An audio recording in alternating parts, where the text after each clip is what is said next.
এলাকার মানুষের তো গরু গুলো যাইতে টেলিবাইয়ের গুলো যাইতে। আসসালামু আলাইকুম রহমতুল্লাহ বরকাতুহু। আরা বর্তমান যে জায়গাতে জানিল আর ইসলামাবাদ 8 নম্বর ওয়ার্ড অর্থাৎ আরা নিজের এলাকা আর 8 নম্বর ওয়ার্ড জানিল পশ্চিম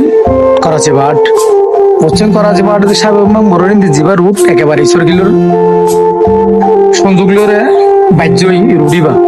তো এবার আধা কিলোমিটার সড়ক দেখি যে জরাজীর্ণ অবস্থা, রিক্সা যাই না পারে, মানুষ চলাচল দুজারটায় বাঙা চোরা সেদের বেদের হয়ে তাছাড়া যাইতে কেমতের নমুনা যাবে গাড়ি যাই না পারে ইয়মাই বিভিন্ন সময় ডাহাতি হয়ে দিলে কিন্তু আর তো খবর আসা আর পাইও আর প্রত্যক্ষদর্শী আমি জানিও ইয়াদের ডাহাতি হয়ে দিলাম। তারা চাইলে সড়ক যত দ্রুত সম্ভব যদি মনে করেন সড়কটা যদি প্রশস্ত অবস্থা যেভাবে আছে যদি কাজ করা যায়, এমার্জেন্সি বাজেট যদি স্থানীয় মেম্বার আছে বা চেয়ারম্যান আছে তাকে তো এবার যদি কাজ করা যায় এলাকার মানুষের তো গরু গুলো যাইতে টেলিবাইয়ের গুলো যাইতে মানুষের চলাফেরা রিক্সা আনতে গাড়ি সব সুবিধা হবে।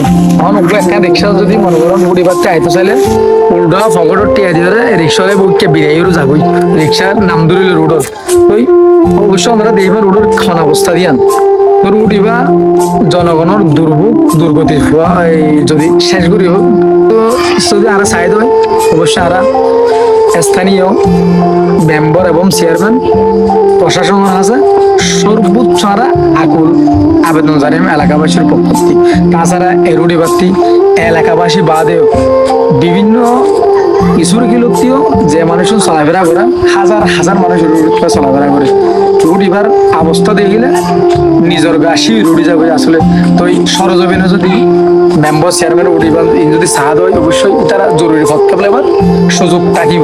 তো আর জানেন যে জরুরি পদক্ষেপ জানি তারা লোক ইয়ান এলাকাবাসীর পক্ষ থেকে আর ব্যক্তিগত পক্ষ থেকে আরা টিউনের মাধ্যমে প্রশাসনের মাধ্যমে আরা হস্তক্ষেপ কামনা করি।